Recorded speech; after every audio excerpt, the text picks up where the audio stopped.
How's it going, man? No, no worries. Hello, Francisco. Very good, very good. And hello, everybody that is following us on Facebook Live for a new Express Masterclass. I'm very happy to have you today here, Francisco. So thank you very much for joining us from USA, right?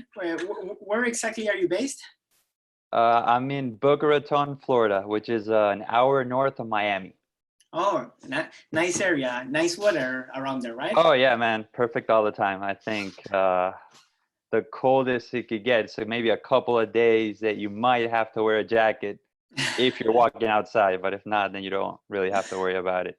But yeah, man, thank you for the invite, man. I'm a big friends with David, so shout out to David if he's around, and Samantha. So thank you for. Yeah, they are probably watching us right now. And Awesome. I'm very happy to receive you. I was researching a little bit about you, your work, and your profile is super interesting. There are so many things that I want to talk about. Awesome, man. And so it's great that we can have you today joining us for this Express Masterclass.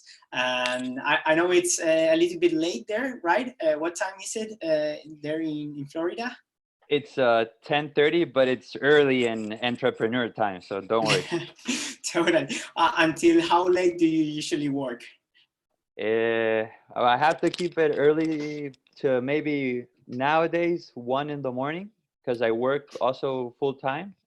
So I have to make sure I sleep and I can then perform the next day, right? So I have to, and I have to drive an hour. Well, not anymore, but I used to.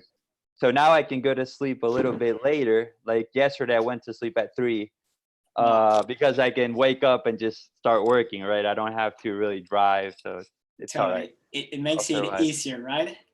Yeah, definitely. I mean, I miss the energy of the office, but I can't complain that just being here, it helps me manage my time much better.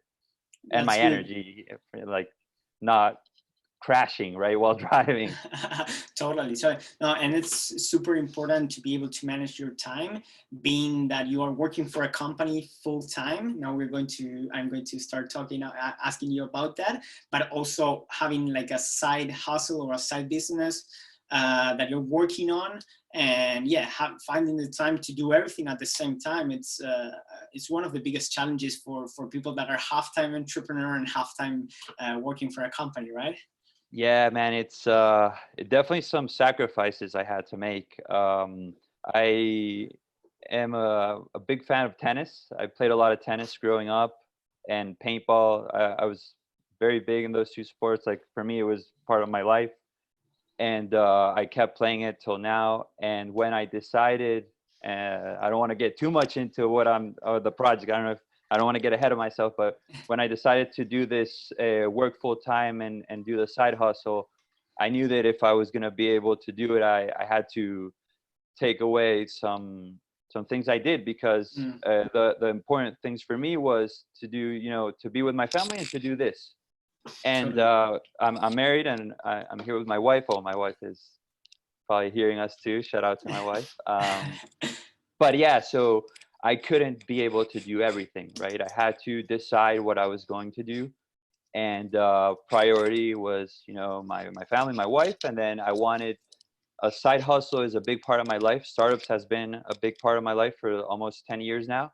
And I felt I needed to have that in my life. So I was like, all right, that's like the second most important. So let me keep doing this. And then paintball, tennis can wait, and I'll do it later when I'm older. And, I'm established in what I'm doing. So. Yeah, totally. Yeah. I think you talked about two key things for any entrepreneur, which is the support of the loved ones, your wife in this case, your family, and sacrifice. Many times being an entrepreneur means sacrificing a lot of things. So later on this interview, I'm going to dive into those topics because I think they are key. But before that, for the people that are just joining us, now audience is growing with it each minute. I'm talking with Francisco, and you're originally from Venezuela, right? I am, yes, from Maracaibo, Venezuela. Same place as David. So that's Cool. why, yeah. Okay, so childhood friend from David, Venezuelan entrepreneur, but based in the US, specifically in Florida, for many years already. You said more than 10 years already? I actually, when I graduated high school, my mom is from here, and when Chavez became president, and me having my like, let's say, half being half American or North American, um, it was always put into my head like, hey, you're gonna go to the U.S. to study college. You're gonna go to the U.S. to study college. And my dad was like, ah, maybe not, maybe yes. And then when Chavez won, my mom was like, yeah, you're going to the U.S. to study. So when I was 18, I left, and I moved here, and I've, yeah, not always in the U.S. I've lived in different places, but yes, I always called. I'm trying to think of the word in English, but the U.S. has always been the comfort zone. Boca Raton Mm, is always, when I needed to go to some place and kind of reset and think what I was going to do, I would always come back to Boca. And I ended up here. So for good, good. now, So you can call it home, right? yes, I would say so. I would say, Somehow. yeah. Cool, Yeah. cool. And how was that transition from living in Venezuela and suddenly being an international student in a place that it's kind of like home at that stage, but not really? Like your mother was from the US, but you were not, like your whole life you lived in another place. I'm asking this particularly because we have our main audience are international students that are studying here at Melbourne. So how was the transition for you?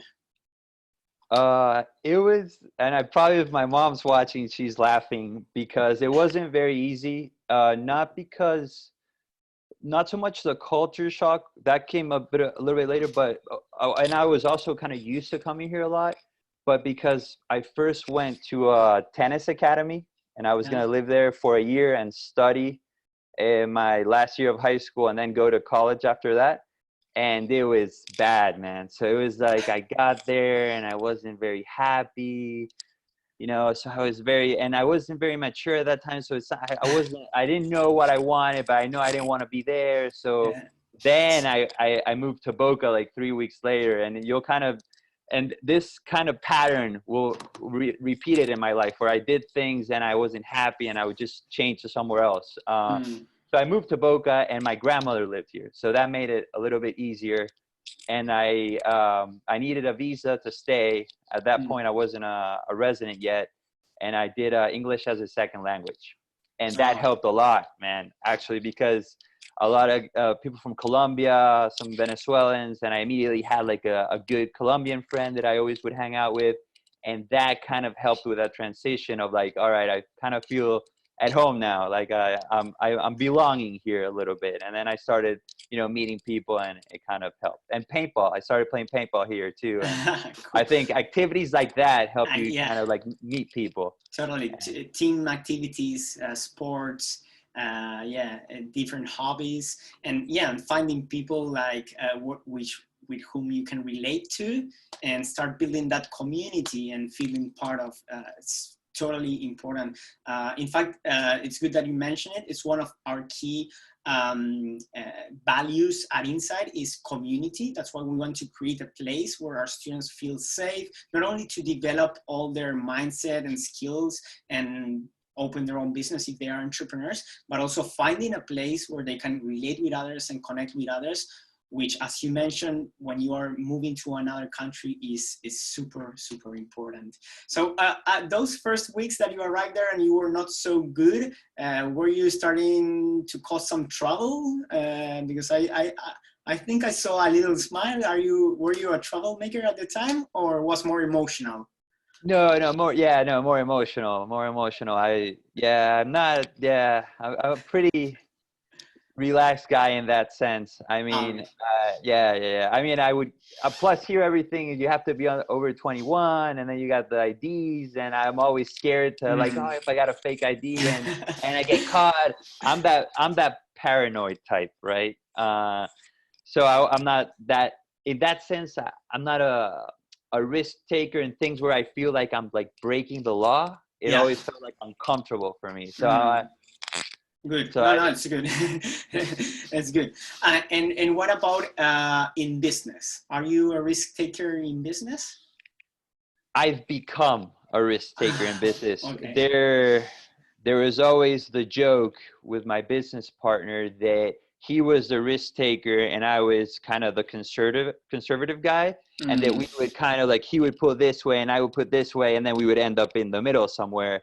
So that kind of helped. But I think now that I'm thinking about it, I was like, I think I've learned to adapt or pick up things from my business partners that I feel like can help. And I've been very lucky that in the businesses I've done, not only in tech, but other like brick and mortar businesses, my business partners have been amazing. And I've been able to pick up and say, oh, I like what he does there. I like how he manages like the employees, or I like the risks he takes. Let me not go that crazy, but I have to be more of a risk taker. And I've kind of learned to adapt based on what I've learned from them. So in a sense, my business partners were also my mentors. I don't like to tell them that because they'll make fun of me. Good. But now in this context, I'll say it. No, but that's very important. Find, first of all, business partners that complement your profile and they have a different profile, and then finding the balance and getting to a point which both of you add your value from your style and from your position. So I think that is very important for entrepreneurs. So before telling me about the companies that you started, at what age did you start being an entrepreneur? Okay. More or less.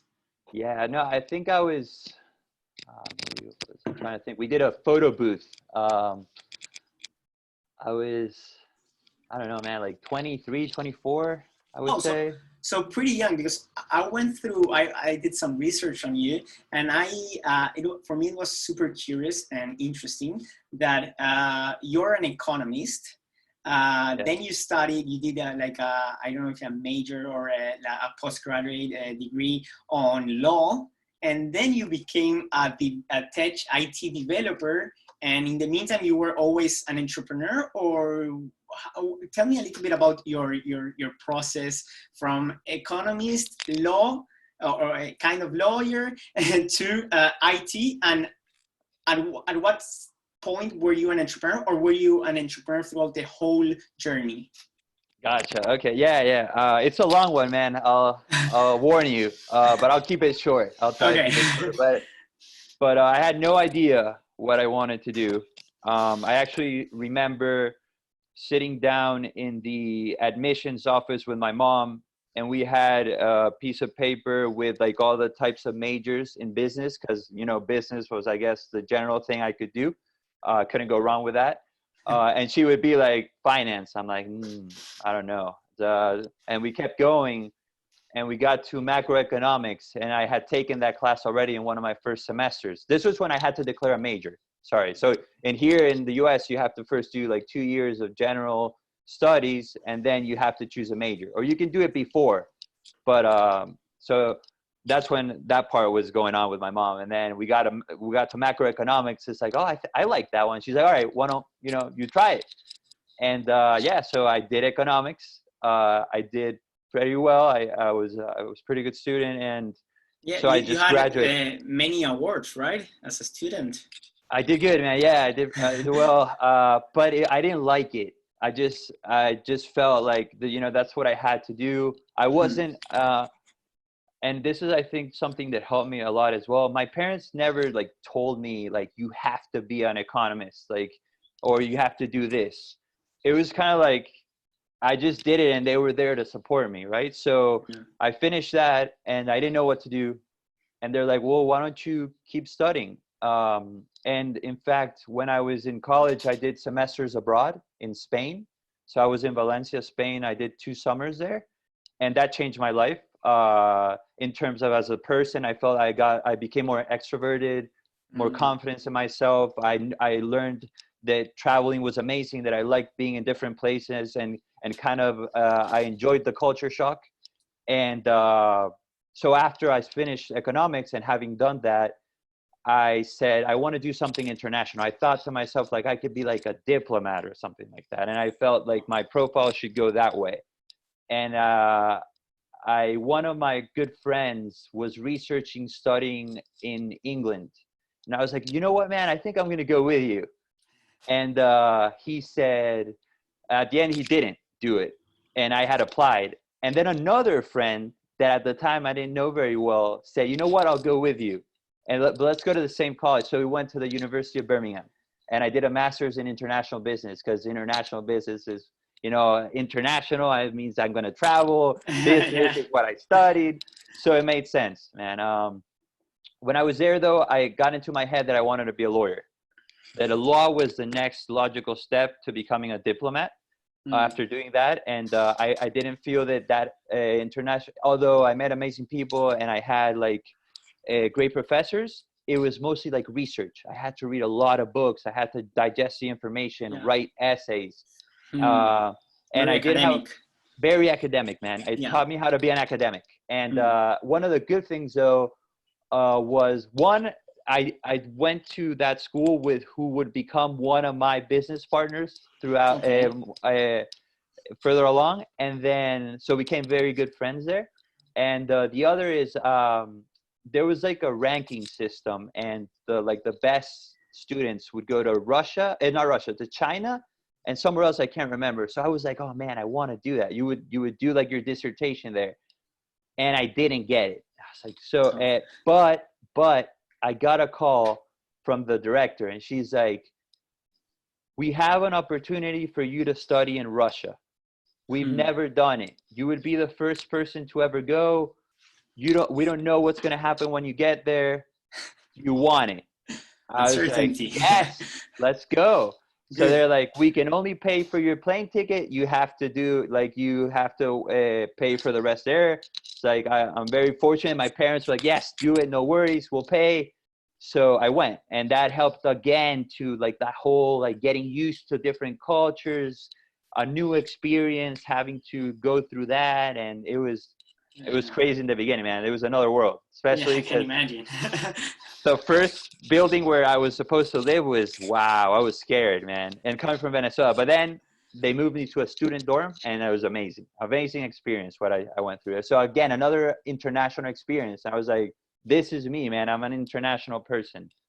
But again, I wasn't happy. I wanted to be a lawyer. So but I applied see to law school. that you were like all the time seeking for discomfort, right? Like Yes. getting out of your comfort zone. That is a pattern that you're repeating, apparently. I am, but I want to say that I cheated a little bit sometimes, because I would always have a comfort zone with friends that were in that place, right? And this is always something that I told my wife. I was like, there's amazing places in the world that we could live, but it really matters also your community where you live. Like you mentioned with the school, right? You have to, because you can go to New York and it can be the most amazing city, but when you get there, you feel alone. Totally. You have not. So you really have to have that comfort zone. So a lot of the places I went new to study, I did find comfort zones in either friends that were there or things that I was studying, right? So that helped me make that group of friends. So in Russia, I did, it was a course on how to do business in Russia. And it was part of my dissertation. So that helped. So again, that community. And then I went to try to go to law school, man. I did the law thing. But I didn't get accepted to any college. I'm very bad at standardized tests. Okay. So I did good in school, but I'm bad at tests. I think it's because I think too much. I can't answer something quick. I have to think about the 20 different options that could happen. And then so I could never answer all the questions incorrectly. So I did a postgraduate degree in paralegal studies while I applied to law school again. And I did that for a year in Boston. And I kept sending letters to everybody, to all the universities. And one University of Miami, said, you're in the wait list. It's like, yes, all right. And I kept sending letters, and I went to visit, and I got into the University of Miami. It was like, oh man, a year working for this. I lasted 2 weeks in the University of Miami in law school. Only 2 weeks? 2 weeks. I went orientation, and then I went to the 1 week of classes, and then I said, no, I'm out. The next Monday. Why? I didn't feel it, man. I didn't. A I gut feeling. felt it was great. Like I said, nobody can do this unless they love it. I felt it was like a doctor. And I felt like this was something for me to become a diplomat. Remember, that was my Yeah. profile. And again, I was just, I'm out. And again, my parents come into the story where they are saying, you sure you worked a year to get into law school? It's like, yeah, I want to. They're like, all right, go for it. So it was never like, no, stay. It's like, Yeah. yeah, all right, you failed, keep going, right? I You think had that a lot of started to become a support. pattern. Yeah. Yeah. So, and they're like, but do you want to know what you want to do? I'm like, no. It's like, all right, keep studying. So And in what part of all this story did you realize that you were an entrepreneur? Oh yeah, sorry, I totally forgot that. That's okay. It's interesting. You have like two different ways, totally different ways, like the academic and more life exploring, world exploring side. But then you did a lot of entrepreneurial projects or things from a very young age as well. So how did you balance both things or make both things happen? Cool. Yeah. Thank you for reminding me. Yeah. So in the summers where I wasn't in any degrees or when I was in vacation, I would go back to Venezuela.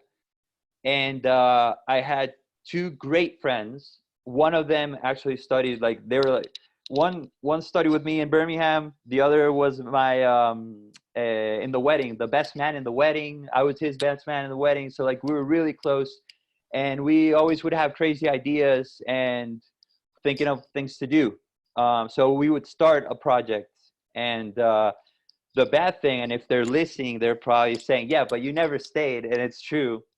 I would start the project and then I would leave and they would be stuck running it, right? So I won't take credit for those projects that I did. It was all them, man. And they did really amazing stuff. We had a really cool restaurant at one point. Cool. And yeah, so, and this was in the vacations until I started programming, right? But every like little, so we did like a photo booth one time, then we started like a restaurant, and then yeah, I think that's pretty, I worked with my mom too. She was also an entrepreneur. She had like a Chuck E. Cheese in Venezuela. Nice. And so I was involved there sometimes too, but not too much. So that was kind of what I was doing in terms of entrepreneurship, right? Trying to get something going. So, but again, not enough. Not me. Yeah. It wasn't me. I wasn't the hustler there. So I hadn't gotten to that point. So I can't take credit. Okay. Yeah, but you had that that need or that want of creating something, apparently, right? Yeah, I did, man. I did. In fact, I wanted to keep kind of learning about it, right? I kept kind of appealing to my academic side, and I went to IE Business School in Madrid, and I did a master's in management there. Because I felt that if I wanted to be an entrepreneur, I needed to learn a little bit of everything in terms of business. And that was a great decision because I felt that they kind of fed me little tidbits of like different aspects of business in case studies, right? So I think Alejandro in one of the masterclass talked about Tecnológico de Monterrey, how everything was case based. Yeah. That's what we did there. So I felt I became like a consultant almost. Like I could identify problems in the cases, and that was how they trained us there. And everything was entrepreneurship. And right before I left for that one, I got a call from a friend that we used to play paintball together. He's like, hey man, he's a programmer. And he's like, hey man, you're okay in business, right? You're pretty good in business. Another friend of ours asked, like, we're talking about starting a business. You know how Groupon is pretty cool nowadays. We want to do Groupon for nightlife. And I was like, whoa, man, yeah. And he's like, yeah, man, it's gonna be amazing. Like Groupon is amazing. Like we're talking 2011 here. Okay. And it's like, yeah, let's do it. But I was leaving for Spain. So I had to do it again. I started, but I left, right?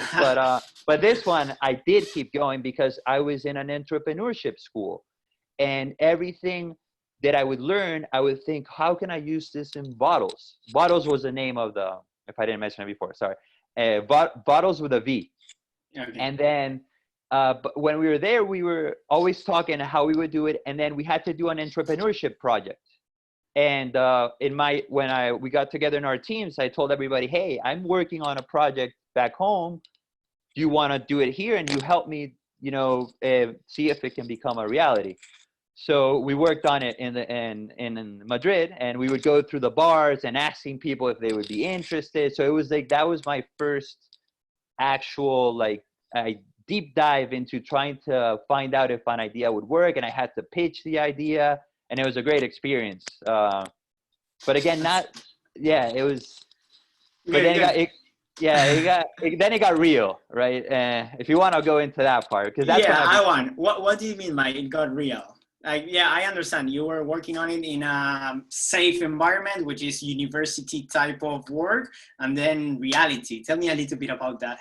Yeah. Okay. So this is something I feel like a lot of it happens to all of us, man. I'll include, although nowadays it happens very little to me, but the first time we think of an idea, that idea is amazing, and it is, right? It's like, I can't believe this idea. This is the best thing in the world. You talk to people, it's like, I'm not sure if I'm going to tell you this idea because I think it's going to make me a millionaire. But so this happened with bottles. We were enamored with the idea, and that's how you should be as an entrepreneur. But you have to then take a step back and understand that this is you that's deciding that idea. The way you test it, if an idea is really good, is the client tells you, the market tells you if it's a good idea or not. So that's something 100%. that you have to understand. And we didn't know it at that point. And we're like, all right, how much money do we need to build a website? We need this amount of money. All right, we got the amount of money. We gave it to the programmer. He built the website. It was beautiful. We spent time doing it. And then we went to a nightclub and tried to sell it. And they didn't want it. And they would say, all right, you want to offer the deals on Monday so I get more people in the door. But who wants to go to a nightclub on Monday, right? No. Yeah. So the business model didn't make sense. And then as we got into, well, I don't want to get ahead of myself, but yeah, so it went nowhere. And then we started having problems, and it ended. In fact, one of the business partners, I haven't talked to him in years. So it's a very delicate situation to go in business with friends. It's something 100%. Yeah. So I always say to my students that being in a business partnership many times is harder than being in a romantic partnership, or it's like being in a romantic partnership with kids, right? Yeah. You cannot separate that easy. Man, it's tough. I think one of the secrets, but this I don't think you can really tell, though. It's almost like you both have to know there's business and there's friendship. And it is possible, because I did have it with the other business partner that stayed my friend. We actually also played paintball together. And then we tried to do bottles. It didn't work. But when I came back, we were still talking a lot. And one day we went to, I remember, a Starbucks. And we went to meet with a promoter that was a friend of ours that we thought could help in bottles, but never did. But we went and we met with him. And when we got there, he had a computer. He had his I had an iPad or a tablet. Was it an iPad or a tablet? Yeah. He had a bunch of devices. And we're like, dude, what are you doing? He wouldn't pay attention to us. And when we were talking to him, it's like, man, what are you doing? He's like, I'm promoting a night tonight, and I have to get all my guest lists in one place and then email it to the nightclub so they can have it. So if the guests go there, I can get paid. We're like, whoa, wait a minute. And this happens everywhere? Yes. And you have to do this every night? Yes. It's like, oh my God, dude. All right. So we went back home and we were talking, and my business partner always spoke about like how this happened in a couch, because we were in a party. We sat down on a couch. It's like, man, imagine if we're not it's not one guy that like sends it. What if we're the place where you send it in the club, everybody sends it to that place, and then we have it stored, and then we can do things like with all that data. And it's like, yeah, that's it. But different from bottles is that we had read a book called The Lean Startup by Eric Ries. And we had read a book. Oh man, amazing. It changed our lives. And we said, you know what? Let's take a step back. This sounds like an amazing idea. but let's test this first. Totally. And we did an Envision design. We used Envision, which is a tool for prototyping, for design. Yeah, software, yeah. Yeah, and then so we kind of mocked up what we thought it could be. Oh, we first, and this is what I tell everybody, first research to see what's out there, right? Because Totally. and then we went, and then everything looked old, like medical billing systems. Like when you go to like a doctor's office and they're looking at the computer and you're like, whoa, what is that? How can they work on that? That's what they had back then. And we're like, oh man, there's definitely a shot here. So we built that in Envision and started reaching out to smaller people that would answer. Not smaller sounds bad, but like smaller organizations. Exactly, yeah. And then a couple would answered, and then we would go and demo the Envision. We would not let them touch it. We would say like, this is the app. You can do this. You can do that. Showing a prototype. But we didn't say it was a prototype, by the way. It was like, and they would say like, oh man, that's cool, but I would change this, I would change that. And bam, we had our first iteration, and we're like, all right, let's start building it. And one of them said, all right, can we use it? It's like, no, we don't have it.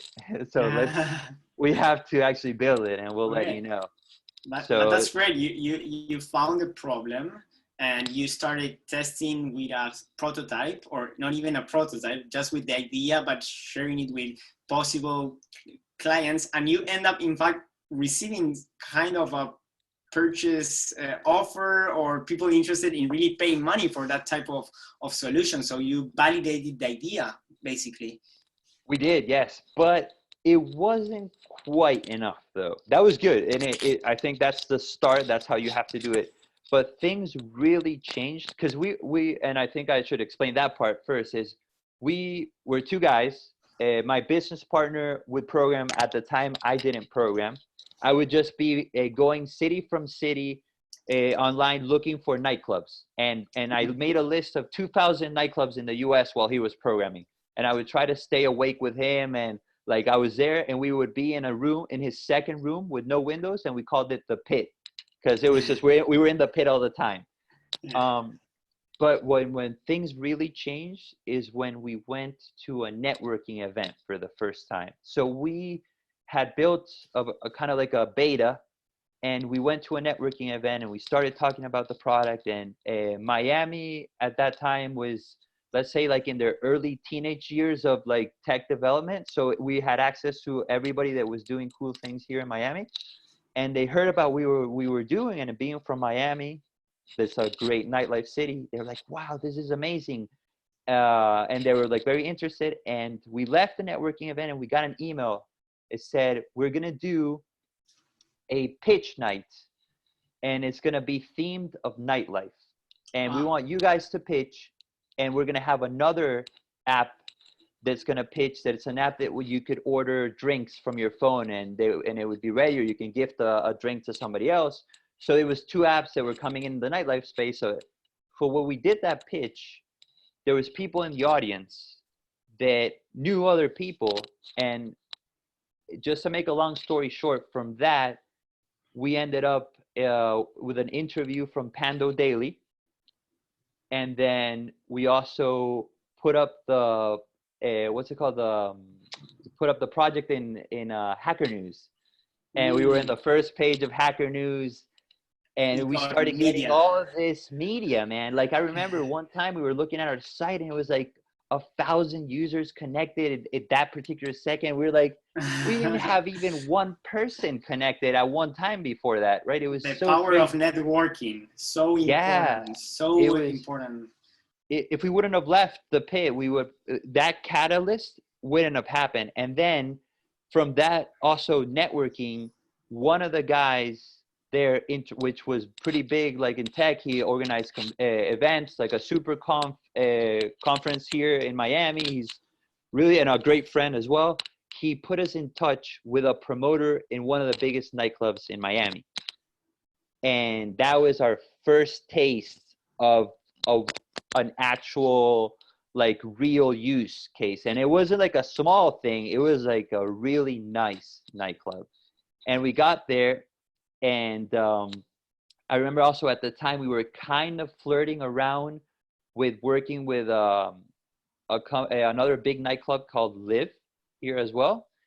And when we got to Bamboo, we said, hey, we think we're going to work with Liv as well. And he's like, oh wait, you're going to work with it, so you're going to work with us then too.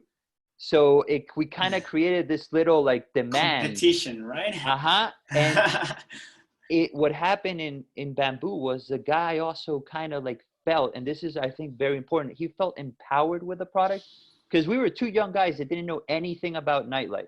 And we went out to party, but we didn't know how things worked. We were just like the business side of nightlife. We didn't know. And we were building an administrative tool for nightclubs, right? And we didn't know anything about administration. None of you had experience working at a nightclub, for instance. Nothing. We didn't know what to expect. And when we got there, this guy was like, I remember from Romania, he's like, yes, come here. Do this, do that, change this, change that. If you give me an iPad app, I'll use it. And sometimes that's dangerous, but you know, the client tells you, if you do this, I'll use it, because sometimes you'll do it and they won't use it. But we had no choice and we didn't know what we were doing. So we did it. We wouldn't sleep. And it was just, again, my business partner programming. And we built a great product with the help of this guy. And then what we built in Bamboo, which was a really good nightclub, then we went to Liv again and pitched it to them, and they loved it. Yeah, right? Because they are nightclubs. They usually have a similar business model and they have the same problems. So the effort that you were doing for one nightclub ended up being the selling points that you used to sell it to another nightclub. That's great. And that's part of the process that we, for instance, we teach at Inside Academy with design thinking, about identifying these problems and being able to create a solution and iterating. You said iterating, pivoting, changing, understanding the real needs of the customers and what they are willing to pay for. And so it's super interesting. For everybody, I'm talking with Francisco Quintero. He's a tech entrepreneur from from Venezuela, but based in the US. And he's telling me about NightPro, the name of this app, which is a company that afterwards you end up selling to TableList, right? Which is one of the biggest companies working in nightlife management in the world, right? Yeah, they're doing pretty well right now. Yeah, so we ended up doing that. It was a process leading there. It actually, and a lot of the times you don't really, you'll read about the sale and immediately think that like somebody called you up like a week before and were like, hey, I want to buy this, and you sold it. But no. So what happened was, in this whole like learning process that we were going on, we met the CEO of TableList. He contacted us. He was starting too. And he's like, oh man, he sold reservations, right? So he was the front end part of this and we were the back end part of it. So we would always talk about like how we could work together. Yeah. But we were both growing. We were in our infancy. So it's not like we could do much because nobody had any leverage on either side to like, we weren't going to be able to get TableList in Bamboo or Liv at that point. We have no leverage. So it was tough, but the relationship started early on and developed into the sale. Okay, so you started working in an early stage with them. So I think this is very important, not competing to kill each other, but competing in a collaborative way, right? That was like the key for you. Exactly. Yeah, no, and I think it happens a lot of the times that people think like, oh, I don't want to talk to this people, or I don't want to really be open because they'll steal my idea or something. And this is not just at the level of working company to company, it also entrepreneur to entrepreneur. But the reality is that everybody has their own problems, so many problems that you just don't have time to think of somebody else's idea to copy it or something. So TableList had their own issues of scaling their product. We had our own issues. And even if we wanted to do TableList, we had no time, man. It was impossible. And vice versa. He had maybe one developer at the time or two. So there was no way he could have built what we were doing. So it was just awesome to be able to bounce ideas of what was going on, and maybe even introductions. Oh, actually, yes. We got into our first club in Boston because of him.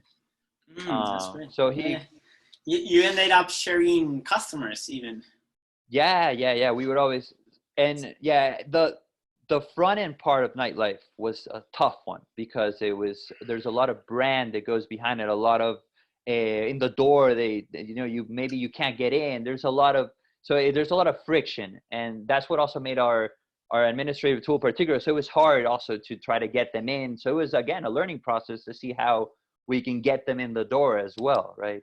And they were doing that as well at the time. So yeah, man, it was a lot. Night Pro, I think, is what taught me the most. There's so many stories, dude, I could share about like learnings from it, like how we evolved it. I think the two things that I could say out of Night Pro, just kind of like to generalize it, it was one, we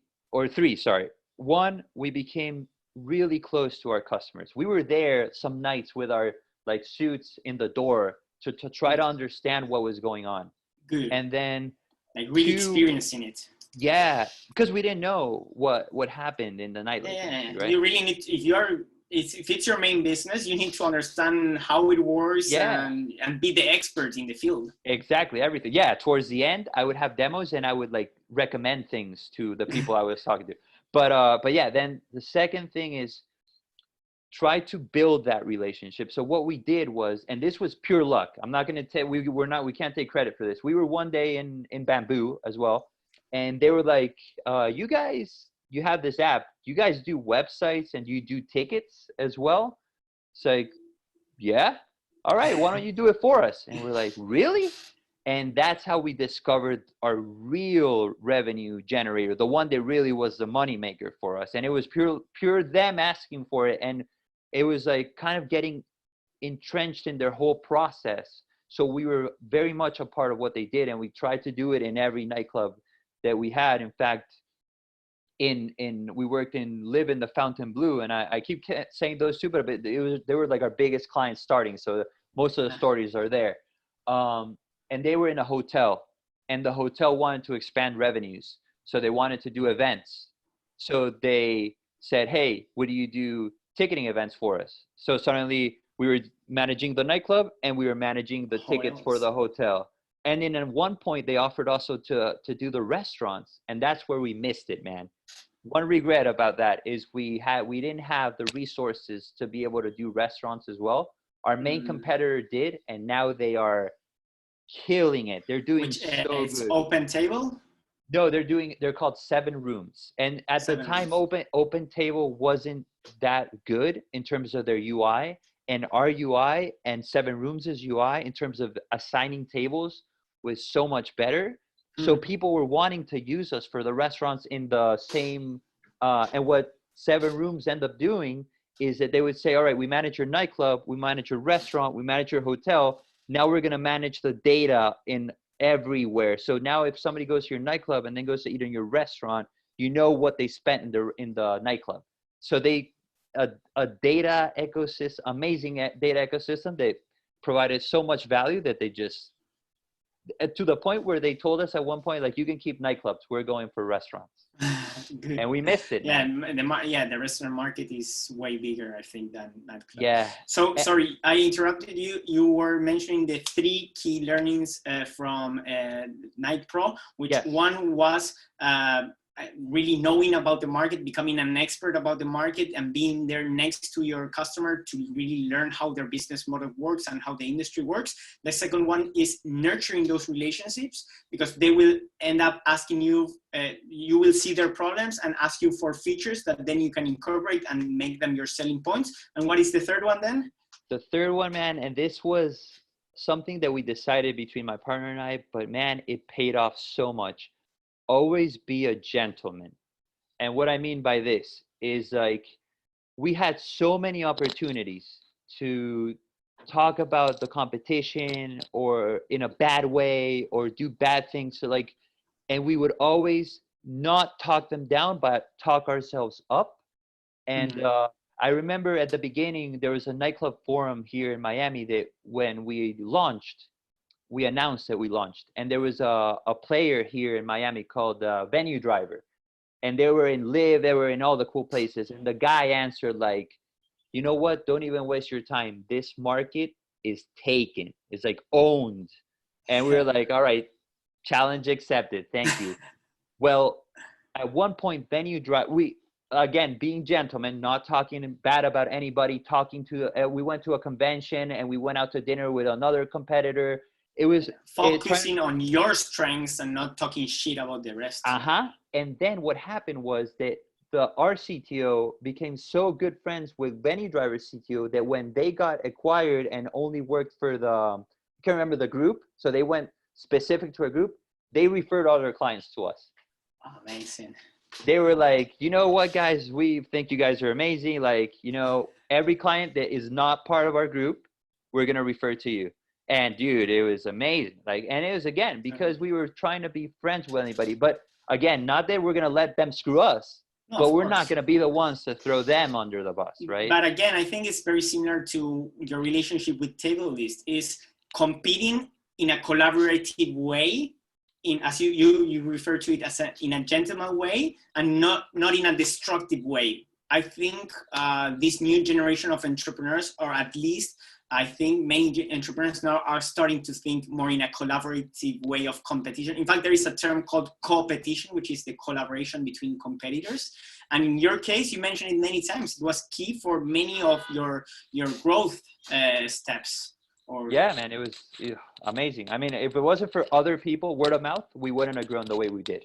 It wasn't our marketing. It wasn't anything more than the people we knew and the people that they knew, right? So again, networking is key. And as you mentioned before, going out there and exposing your ideas, exposing yourself, going to these conventions or these places where you pitch your idea. So instead of staying afraid in your house with the idea that you got, I don't want anybody to know about it, it's all secret, as if it was like the secret sauce of the Big Mac, you went out there and you pitched the idea and you became visible. And that was what attracted all these new opportunities. Yeah, man. In fact, to add to that, and I always tell everybody, tell your idea to everybody you can. I was in the bank one day, and the teller asked me, "What do you do?" I was like, "I have a software." So, really cool. What do you do? What does the software do? It's an administrative tool for nightclubs. I know somebody that owns the nightclub, and I was like, He's like, yes. So I got the person's number. And I emailed them, and then they emailed back the contact for the owner of a nightclub in Fort Lauderdale, and we got in touch. So you never know where this is going to come from. You just have to tell everybody, because you never know. Totally. And in fact, that is a very funny story, because when I arrived here to Australia, I didn't know anybody, only one guy who was a geologist. And how I started, I'm an entrepreneur as well back in Argentina, and I know that networking is the most important thing. So the first thing I did is everybody that I crossed with on the streets, I started talking to them and telling them about my company in Argentina, about my experience in Argentina. And in fact, it was when I went to open my bank account that also the account manager, I started talking with him and telling him that I was an entrepreneur. And that's how I got connected with Jose, the owner of Inside Academy. And I ended up being the marketing manager of the school. Just talking with the guy in the bank while I was opening my bank account the second day that I arrived in Australia. So talk with everybody. Exactly. You never know. Yeah. You never know who that, not only who the other person is, but who the other person knows. I think that many times that power of connection is super powerful. Yeah, man. And another thing too, and I'm doing this right now, is you get to practice your idea, right? What you're trying to sell. Like I always, every time I get an excuse to talk to people about what I'm doing, I just do it because I want to see if I can organize my ideas, and for them to, if I get some good feedback, not like feedback like, oh, you should do this or that. Feedback as if, oh, I understood what you're saying, right? Totally. There's a lot of things that you're doing that you think are so clear, but they're really not. Yeah. So you have to. Yeah. You are very used. Maybe you're an industry expert, maybe you're a user or a player in the market, so you think that everybody knows what you're talking about, and then when you start sharing your idea with people, you see that they don't understand, and you that's how you perfect your pitch as well, right?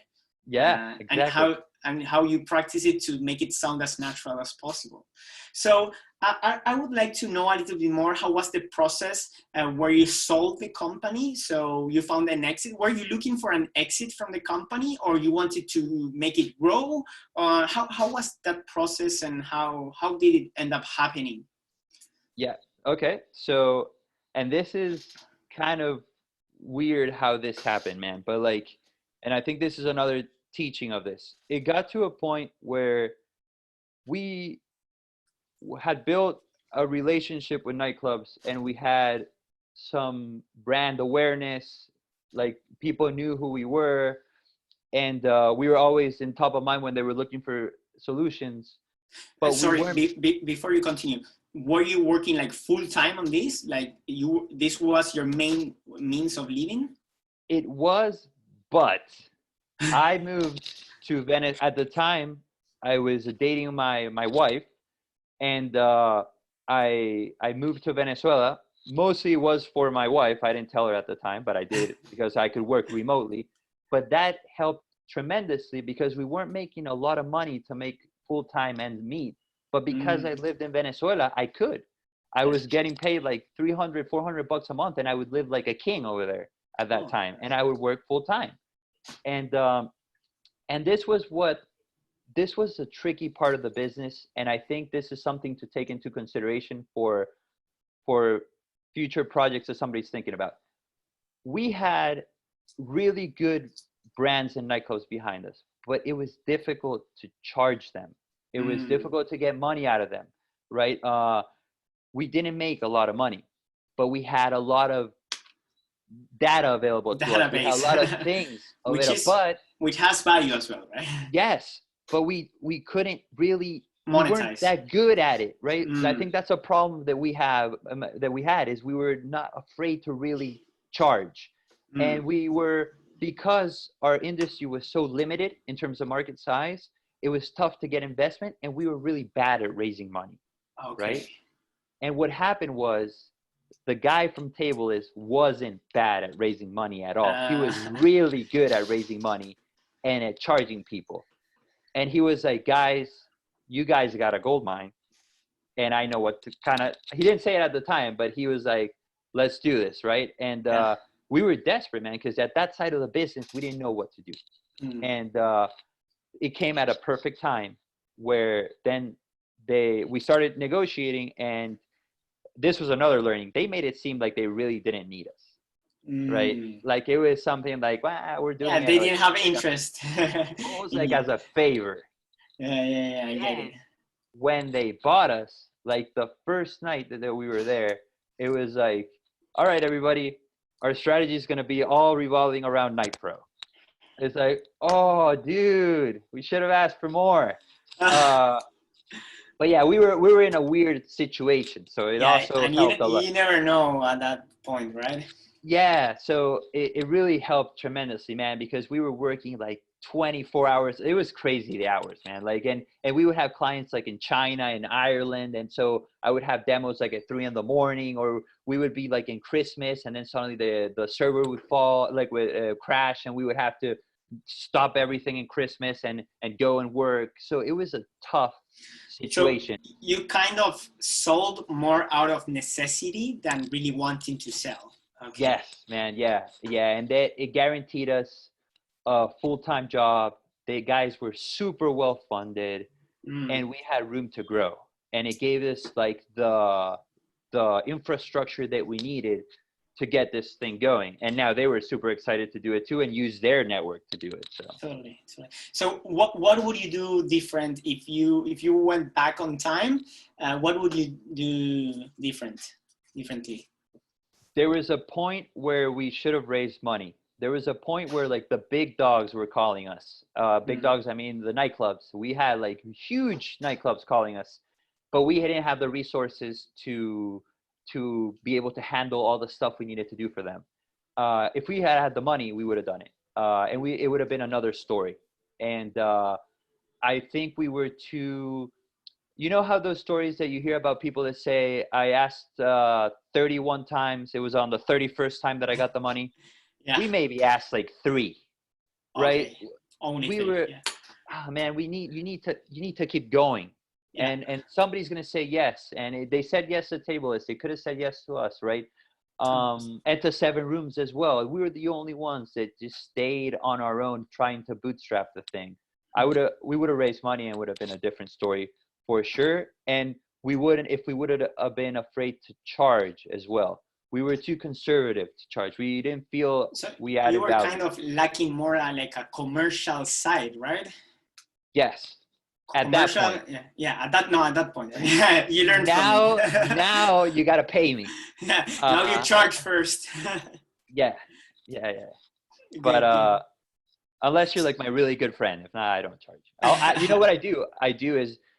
I'll tell you I'm going to charge you, and then when you're going to go to pay me, I'll tell you. Like if you're my friend, I'll You say waive no. it. I'm kidding. But you need to put people in an awkward situation to see if you're really adding value to what they're getting from you. And it's not just because it's free. And if it's free, sometimes they don't pay attention to it because it's free. So it's like it's the thing you got to balance. In fact, it's I can connect that with a technique that I use at I own a marketing agency back in Argentina. So many times when we really want to win a client, what we do is we offer them like a ridiculous price, but not in the way, okay, this is the price of our service. Instead, we tell them, okay, for this first month of service, we're going to give you a bonus 80% discount.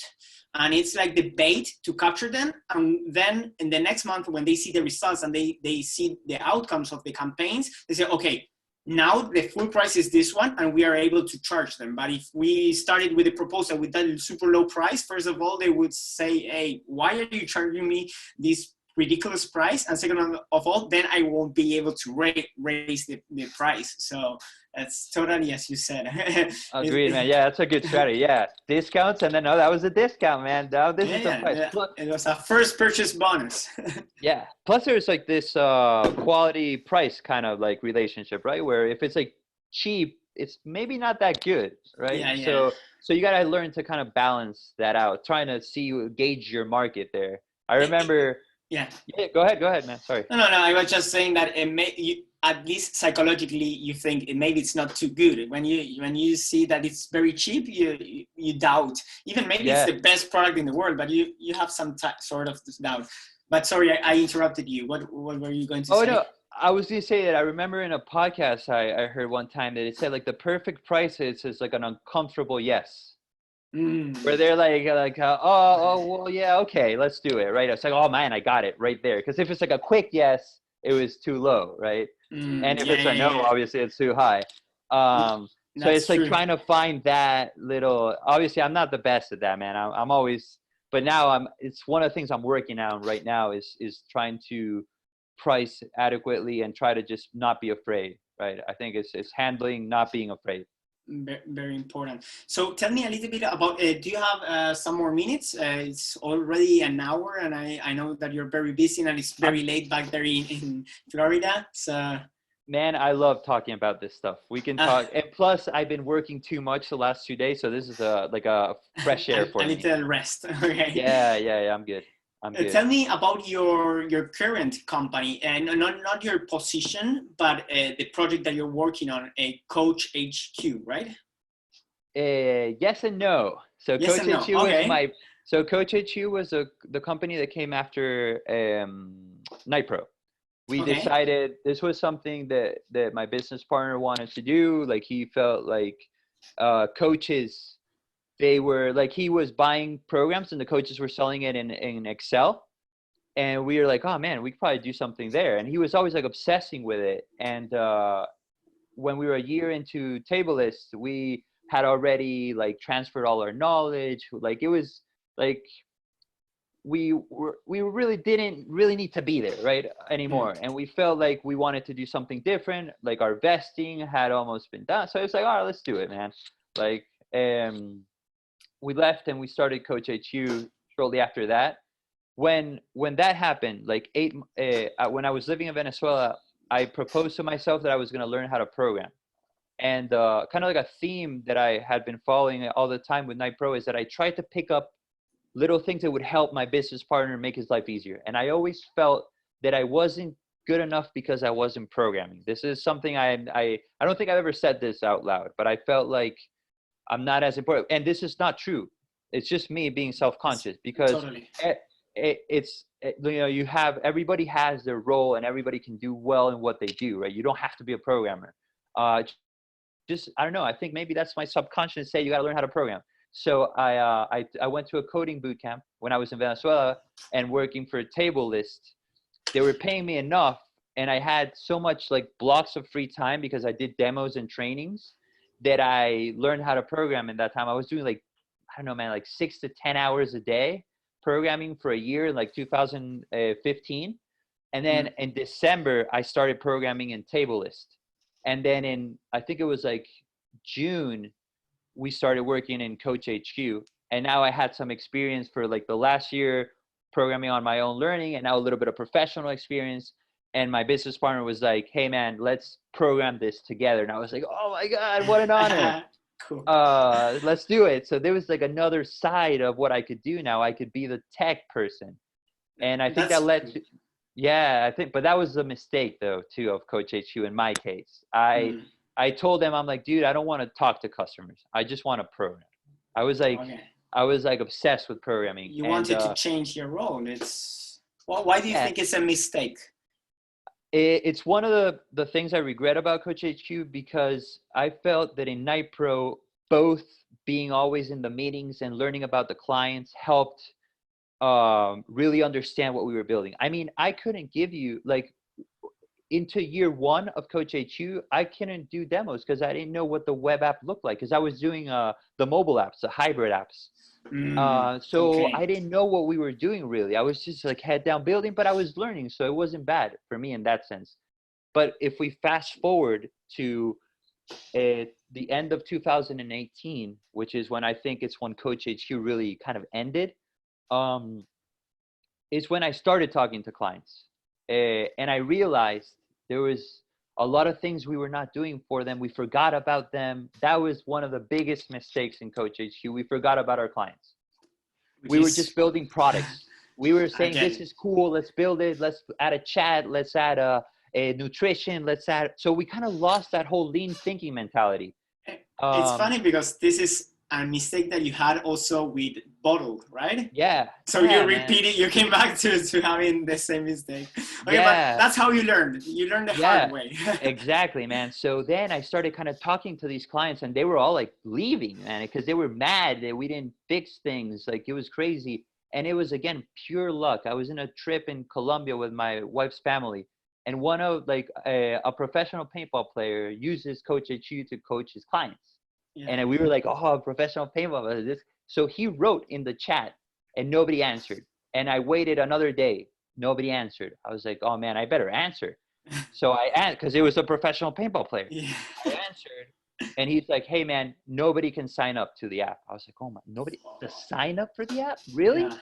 And it was like, yeah, nobody can sign up. I was like, oh man, let me work. So I'm on vacation, working mornings almost to afternoon until we left to wander the city. And I did that until May of 2019. And I was just on my own, just fixing everything at night. Like I would work. Oh, I had to get a job because I had no money anymore. Yeah.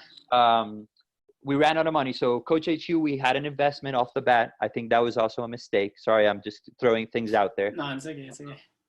It was a mistake because we felt comfortable. That was what happened. We felt comfortable because we had money in the bank. So one of your mistakes with Night Pro was not seeking for funds. And the problem with Coach HQ was feeling very comfortable because you had the funding from day zero. Yes, we started with funding, man. So it was like, oh my God, I'm learning like so yeah, that I think that was one of the issues. And then we ran out of money. We tried freelancing. I tried freelancing, but it was too volatile, man. And then my business partner, he was able to get like jobs and he maintained himself. And then he kind of like got into other things. And then I was just kind of trying to make Coach HQ happen, but it got too difficult, man, on my own.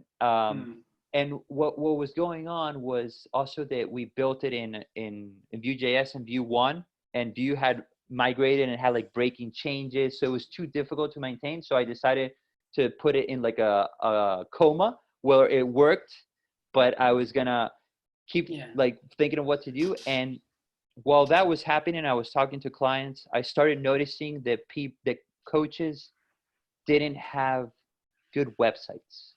Like I would see the requests to go into Coach HQ, and I would go into their websites and they weren't really good, man, to be honest, or they didn't have a website. And we had talked about doing this for Coach HQ, but we never had time to do it.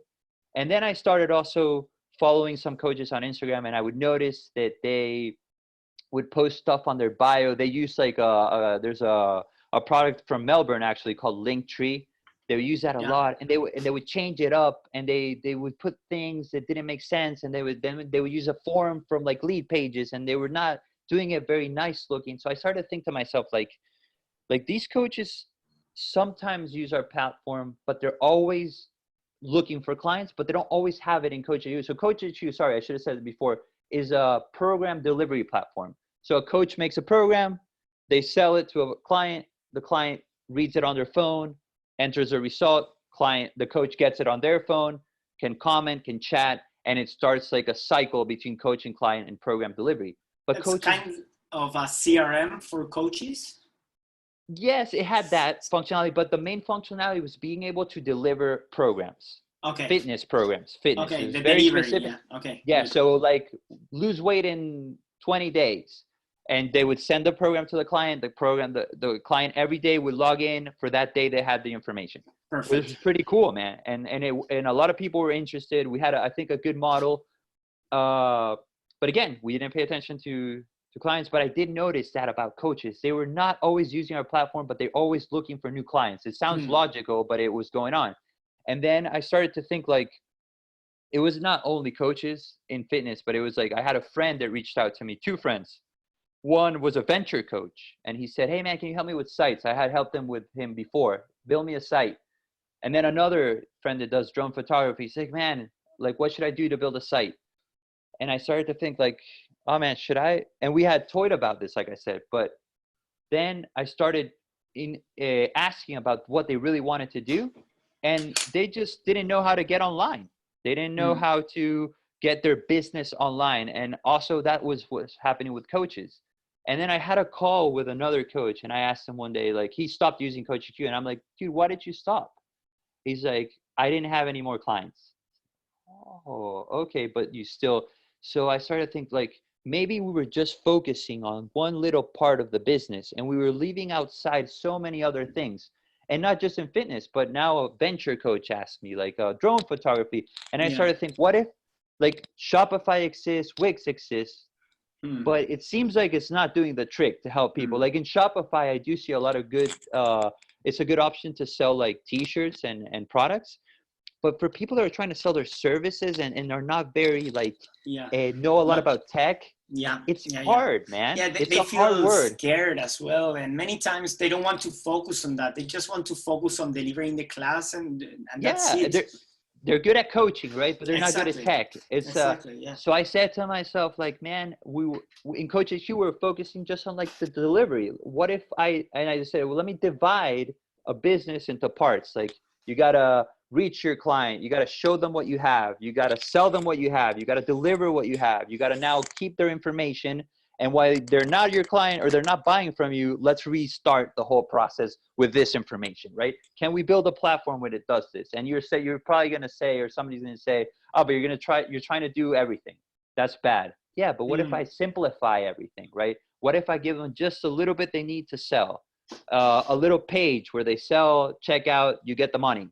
And so I built a new project that I called Sitch, and it's CITCH.io.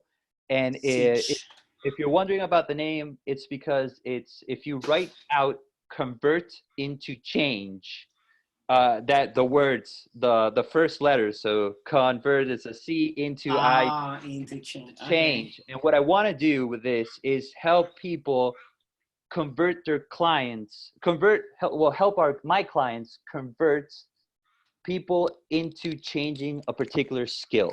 Right. So I want them to be able, if they want to learn how to sing, right. And you have a program to help people sing, and you have it codified in a program in a PDF, or you want to deliver it somewhere.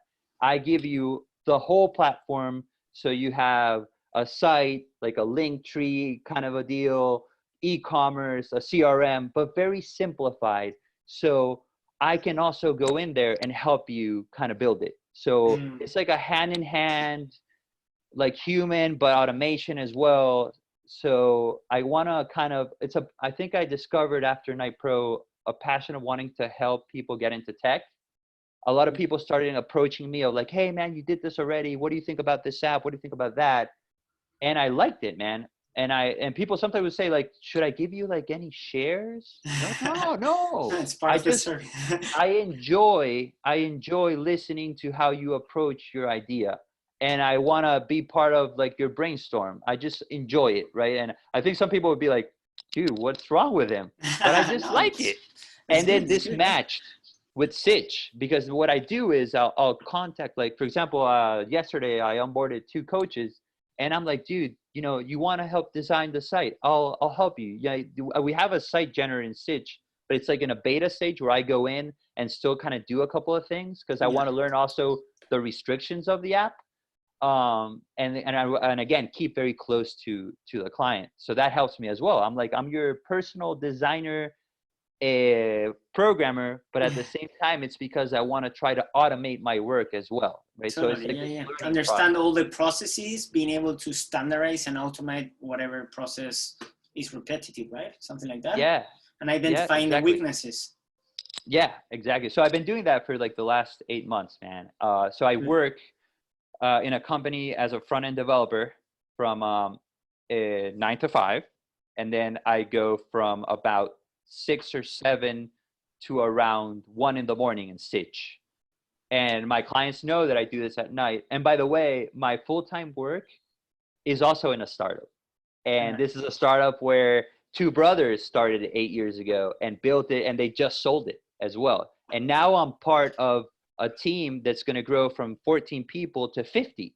So this is bringing another aspect of startups that I never knew about. What happens after you get the big bucks and you have to grow your business? I'm going to be there. I'm doing this from 9 to 5.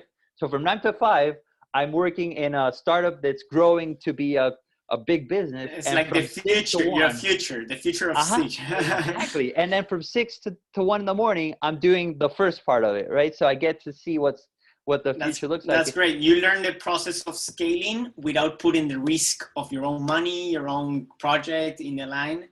Exactly. And I think this is an amazing moment for your company, because now everybody is by need having to digitalize their company, and this involves a lot of personal trainers, well, people who teach in general. So are you seeing a spike on your sales or the contact of potential customers? Yeah, man. It's, in fact, one day, one of the coaches almost brought tears to my eyes, because he told me, and this is one of the coaches that I've been working with both in Coach HU and in Sitch. He's like, hey man, my gym closed. I didn't have a job, but the owner of the gym said, hey, why don't you train our clients with your platform? So he's like, man, I'm eating because of you. Like he said, my wife has a job and she kind of pays the bills and stuff, but I'm making money because of you. Like I keep going because of you. And it's like, oh my God, man. Wow. That's like amazing. So yeah, I think right now though, I am stuck in a weird situation, because I am kind of doing things that don't scale in Sitch to try to understand how I can do this. So I'm working right now with only like 5 clients in Sitch, and 2 of them have like the full thing, and it's taking so much of my time, man. And so I've stopped not trying to get more clients, because I literally can't handle all the things that are happening. You're still like in the research process. No, it's done, man. Like, it's but I mean research with the prototype. You are improving the tool and getting it out to some clients and changing it and improving it from there, basically. Yeah, and just to give you an example, there was a coach that wrote to Coach HQ wanting to use Coach HQ, and then when that happens, I'm like, hey, you know what? We're not really accepting people for Coach HQ, but like I can help you with another platform. And she told me in the email, she's like, and I always ask them, like, what are you using now? And she mentioned like a really good coaching platform. And I was like, wow, and she said, I use this coaching platform, but it's too complicated for me. I don't need so many things. I just need a way for me to tell the clients what to do, and they tell me that they did it. And that's in fact what I was trying to do for Sitch, not for fitness, but for anybody that wants to do it. So I was like, hey, you know, if you're willing to wait for me, give me like a month or two, and maybe I can get something to you that will like satisfy it, right? Good. So, but there's like a range too. I can't really just say, oh, I'll have it for you, right? You got to keep your clients kind of like, you got to keep them in the cycle, right? You Yeah, can't of go all course. crazy and say like, I'll give you that and this and that in 3 months, No, and no, you're of not going to course. give them anything. It's got to be close cycles where you can deliver and keep them engaged in what you're offering. So Mm. it's been cool, man, because now I feel like I know a lot of mistakes that I made in the past. So I'm really Yeah. being very focused. Like when I'm maybe programming something, I'll be like, no, I'm overdoing this feature. Let me just start with this, even though it looks really ugly, or not ugly, but it maybe not do everything I want it. And then we'll figure it out. When they tell me like, hey man, I wish they had this, I'm like, yeah, I'll get it for you. And I'll do it in a week, right? But I know that I can go there in little steps and not have to do like this big step like we did in Coach HQ, where Yeah. I feel Well, we but overbaked that's it. the lean philosophy that you were talking about before with the book of Eric Rice, Lean Startup. It's about that, doing incremental changes and improvements little by little based on the feedback of the customers, based on the needs of the customers. So you're doing the process, I think, in a way more mature and experimented way. Like you already fucked it up many times. you you had your failures and you learn from them, which is amazing, and it's what people should do. And based on that, you're now building this new company. So what is your forecast for the company? How do you see Sitch in the future? Yeah, man.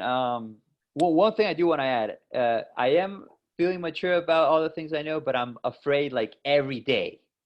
Like I'm afraid, literally, I feel like a pain in my chest every time like I'm gonna send them the site or I'm gonna deploy something new. I'm like, did I do this right? Like, and is this gonna break at any moment? Like literally 30 minutes before the call, I was fixing a transaction that wasn't going through and I had no idea why.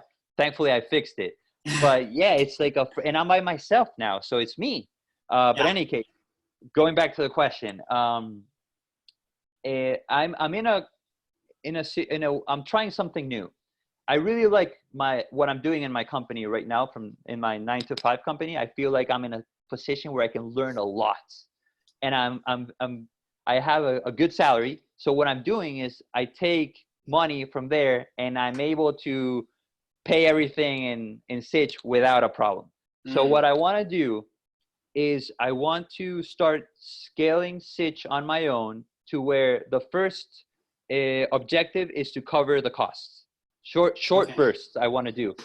And then what I want to keep doing is try to build a side business where the next thing is maybe bring in some business partners. I'm toying that, or business slash maybe somebody like with social media experience, and or just start hiring people either abroad or start bringing in people if I see revenue that's coming in. And I want to try to see how far I can get it as a side business. You want to keep it as a side business. You don't want to focus on it 100% yet. For now, I don't want to do that because I really enjoy the job I'm doing from 9 to 5. I enjoy the people. I feel I'm learning. I feel I'm doing something different in a startup. Again, I want to keep it in startups. If it wasn't in a startup, I'd be ready to go. Yeah. But it's a startup that's growing. So this is another aspect that I've never had. So you can learn as well from because eventually your project is going to become a startup. Like Exactly. So, and then also it took away, everything is about de-risking, right? You want to de-risk. When you get money, you want to de-risk because now you have money. And I'm de-risking myself because now I know I have my salary, but I'm also willing to work at night and make this work. And it's tough because I want to make time to work, time for my wife, time for my parents. Like, so you got to manage it. But at the same time, I know that if I have the time management skills to do it, and that I could build this business at night, and I have the money to do it and to scale it and test it without feeling like I don't have some money to eat tomorrow, right? Or like I have to live with my parents because I don't have money. Yeah, so making the bed, but also having the stability that you know that if it fails, you still have your job. Yeah. So to start wrapping up, because I've got to go back to class in like 7 minutes. Oh wow! But it was super. No. This is super interesting, so that's why I wanted to continue talking with you. Thank you for sharing your story. It's super interesting, and it's a story that I think a lot of people can relate to. And in fact, that's my next question. What are your recommendations for people that are starting their side hustle while still having their regular job? Cool, man. Yeah, I think the first thing is don't plan too much, right? You think of something. All right, let me take the step. Like, let me do it now. I'm gonna do whatever, but I'm gonna start it. The moment you make it real, it's like a snowball. It just starts going. Like the moment I started Stitch is my wife went to a trip, and I said that weekend I'm like I'm gonna do it. And that weekend I coded for 30 hours that weekend, and I got the project to like a minimum thing where I said it's gonna render like a mini page. Yeah. And that 2 weeks after that, I had made a page for a friend that was a real estate agent, and he was using it, right? So I wanted to start testing it. So it was like I could have thought all the things that Stitch could do, but I didn't. I just started, and I just started keep going, and I just started. Just make it start rolling and taking action, basically, right? Take action. Don't plan. Plan. I think somebody said it in one of the other master classes. Planning is like an enemy, kind of. Like you plan a little bit. You have the idea, but then you have to take a concrete step, like right there. Just do it right there. Execute. And that is gonna like put you in a ramp that's gonna go down really fast if you're willing to go down it. But yeah, like that's you'll find the energy, you'll find the motivation once you start, because it's becoming real, right?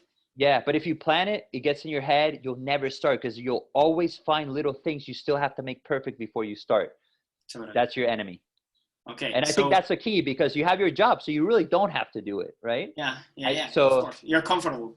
Yeah. Cool. So I think that's the main thing right there. Perfect. So just start, make it something real, more tangible, and from there you'll get the motivation to make it happen in your extra hours. And any tip related to time management, because I see that a lot of people struggle with time management. Do you have any secret with time management, or any recommendation or process that you went through and you realized this doesn't work for me? Obviously everybody is different, but what is working for you right now? Yeah. I heard there's two things. I heard one podcast, it was amazing. The guy's called Ed Millett, I think his name is, and I've been trying to practice this a lot. And he said, when you're working, you're working. When you're with your wife, you're with your wife. When you're doing exercise, you're doing exercise. I've been practicing that and trying to make sure that I could divide my weeks and so I say like I work no matter what, from Monday to Thursday I work. And I try to get the hours at night. On Friday, no matter what, unless it's like really, really bad, I don't work. I'm with my wife. We go out to dinner. We do things. Saturday, like, so I plan. I have my week planned where I know that that's going to happen. And setting boundaries, right? Setting boundaries, man. Setting boundaries and trying to be in the moment as much. So that's the hard part for me. Kind of mindfulness, being in the moment. Like if you're exercising, you're exercising. You're not thinking about the business and good. That's a tough one, but I'm trying to practice on that part. But yeah, and then breaking things down and making sure you keep on it, except for extreme circumstances. Like this weekend, I had to deliver something on Monday, and I told my wife, like, I need to do like, not that she's like, she never gives me a hard time, but like I want to separate things. I want to be able to have time for everything, and it's hard, but I want to do it. Cool, perfect.